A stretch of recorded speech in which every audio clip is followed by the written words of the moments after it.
सतगुरु का संदेश सभी सांसारिक जीवात्माओं के लिए एक ही है कि हम ज़्यादा से ज़्यादा अपने परमात्मा का धन्यवाद करें जिन्होंने हमें मनुष्य योनि प्राप्त कराई है। सतगुरु को हम मानते हैं कि हमारे सतगुरु हैं, लेकिन सतगुरु से शायद हमारा अभी परिचय पूरा नहीं हुआ है, क्योंकि सतगुरु को मानने से ज़्यादा सतगुरु को जानने की आवश्यकता है। सतगुरु को जिन्होंने जाना है उन्होंने सतगुरु के संदेश को अपनाया है।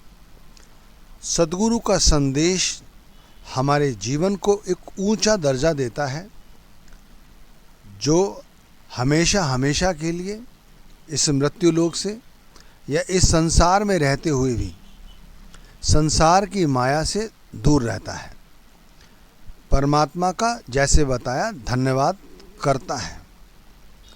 सतगुरु का संदेश जानने से पहले ये बात हमें जान लेनी और भी ज़रूरी है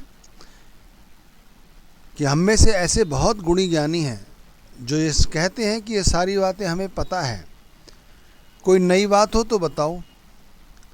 सतगुरु की नई बात क्या होगी? सतगुरु का जो भी कथन होगा वो उनके अपने एक्सपीरियंस पे निर्धारित होगा, उनके अपने रियलाइजेशन पर आधारित होगा। उसी बात को वो हमारे सामने रखते हैं। सतगुरु की छोटी छोटी हिदायतें हमें जब ही समझ में आएंगी, एक तो हम उसे ढंग से सुने और उसे अमल में लाएं।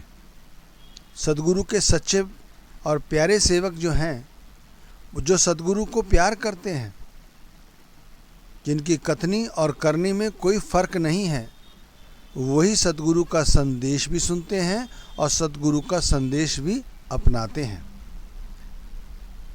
तो सतगुरु के संदेश को हम इस तरह शुरू करते हैं कि सबसे पहला उनका संदेश यही है कि हमें उस परमात्मा का धन्यवाद करना चाहिए, हमेशा धन्यवाद करते रहना चाहिए जब तक हम इस योनि में हैं।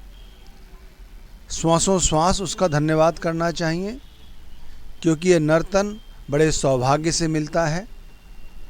इस योनि में हम अपने प्रारब्ध कर्मों का भी हिसाब किताब चुकता कर लेते हैं और यहाँ से मुक्ति का साधन भी प्राप्त कर सकते हैं। इसीलिए हमें चाहिए कि हम परमात्मा को हमेशा धन्यवाद करें कि हमें उसने ये मौका बख्शा है और हमें इस मौके का पूरा पूरा फ़ायदा उठाना है। ध्यान रखना, सतगुरु की ये हिदायत है, ये संदेश है कि हमें इस योनि का पूरा पूरा फ़ायदा उठाना है, इसे इस तरह बेजार यानी खाली नहीं जाने देना है। सतगुरु का दूसरा संदेश है कि हम हमेशा परमात्मा को याद रखें, हमेशा एक पल के लिए भी अपनी आत्मा से परमात्मा को जुदा ना होने दें, उसकी 24 घंटे याद बसाए रखें अपनी आत्मा में, अपने हृदय में।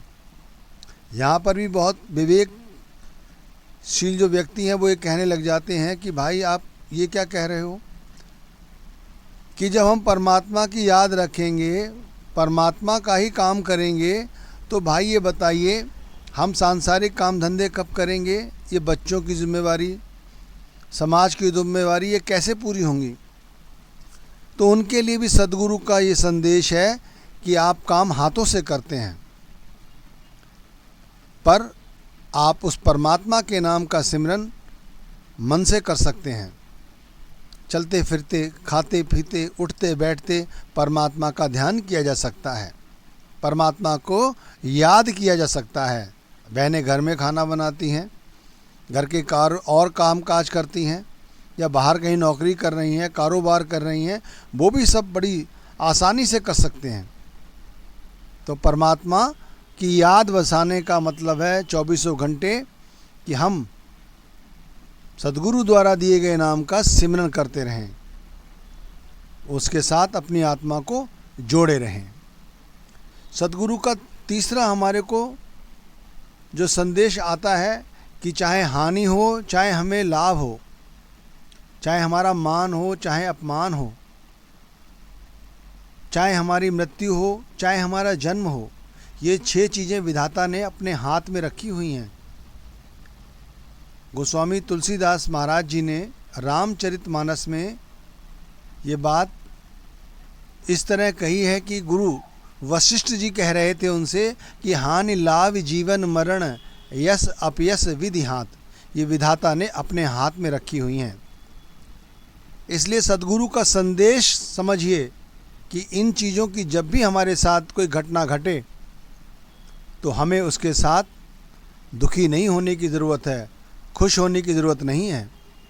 जब हमारे मन मुताबिक हमें लाभ होता है, मान सम्मान मिलता है, हमारे घर में बच्चों का जन्म होता है तो हम कितनी खुशियाँ मनाते हैं। और जब उन्हीं में से कोई बच्चा चला जाए, हमारा अपमान हो, हमारे कारोबारी में हानि हो, घर में कोई चोरी हो जाए, डकैती डल जाए, तो हम कितना दुखी होते हैं। तो सद्गुरु का संदेश है कि ये 6 चीज़ें जो विधाता ने अपने हाथ में रखी हैं, इनके ऊपर हमारा कोई अधिपत्य नहीं है। इसलिए केवल नाम का सिमरन करते रहें, परमात्मा की याद करते रहें। सद्गुरु का संदेश हमारे लिए आगे ये है कि हम दूसरों से ईर्ष्या ना करें, दूसरों में दोषारोपण ना करें, दूसरों के दोष ना देखें, दूसरों के गुणों को देखना चाहिए हमें। हम लोगों से ईर्ष्या करते हैं और ईर्ष्या करने वाला व्यक्ति कभी सुखी नहीं रह सकता, ध्यान रखिए। हमें ईर्ष्या छोड़ देनी चाहिए। हम खुद ऐबों से भरी हुई है हमारी जीवनी, हम में निरे सारे दोष हैं, लेकिन हम अपने दोषों को नहीं देखते और दूसरों में दोष ढूंढना शुरू कर देते हैं।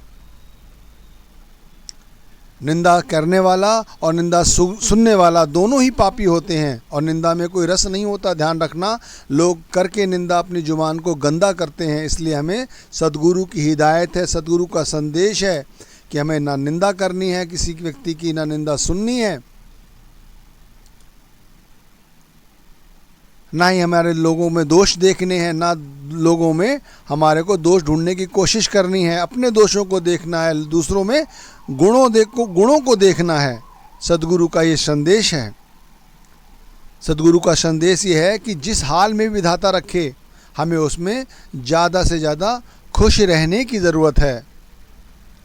अच्छा कारोबार है, नहीं है, हमें उसके अंदर से कंपैरिजन नहीं करना। हम अपने परिवार के बच्चों में, अपने परिवार के लोगों में दूसरे परिवार के साथ कंपेयर करते हैं। हम सोचते हैं कि दूसरा व्यक्ति हमसे कम योग्यता रखता है, कम पढ़ा लिखा है, लेकिन उसका रोज़गार हमसे ज़्यादा अच्छा है, वो अच्छी कॉलोनी में रहता है, हमारा घर ऐसी कॉलोनी में है। ये सब चीज़ें अच्छी नहीं भाई। इन चीज़ों को जितना सोचोगे आप दुखी होगे, ध्यान रखिए। इसलिए जो कुछ मिला है हमें चाहिए, हम जो कुछ परमात्मा ने दिया है उसकी रज़ा में राजी रहें, ज़्यादा से ज़्यादा खुश रहें, ज़्यादा से ज़्यादा हर हाल में खुश रहें। संत नामदेव जी ने कहा है, जो राज देता कवन बढ़ाई, जो भीख मंगाए तो क्या घट जाई। इसलिए सद्गुरु का संदेश है हमें ये नहीं करना चाहिए। सद्गुरु का संदेश है कि हमें क्रोध नहीं करना चाहिए, बिल्कुल क्रोध छोड़ देना चाहिए। लंपटगिरी हमें नहीं करनी चाहिए। पर स्त्री गमन, ये संदेश है सद्गुरु का। पर स्त्री गमन, ये सब चीज़ें हमें शोभा नहीं देती। सद्गुरु से जो लोग प्यार करते हैं, सद्गुरु के आगे जो कॉल भरते हैं, उन्हें सब ये सब सद्गुरु का संदेश हमेशा याद रखना चाहिए।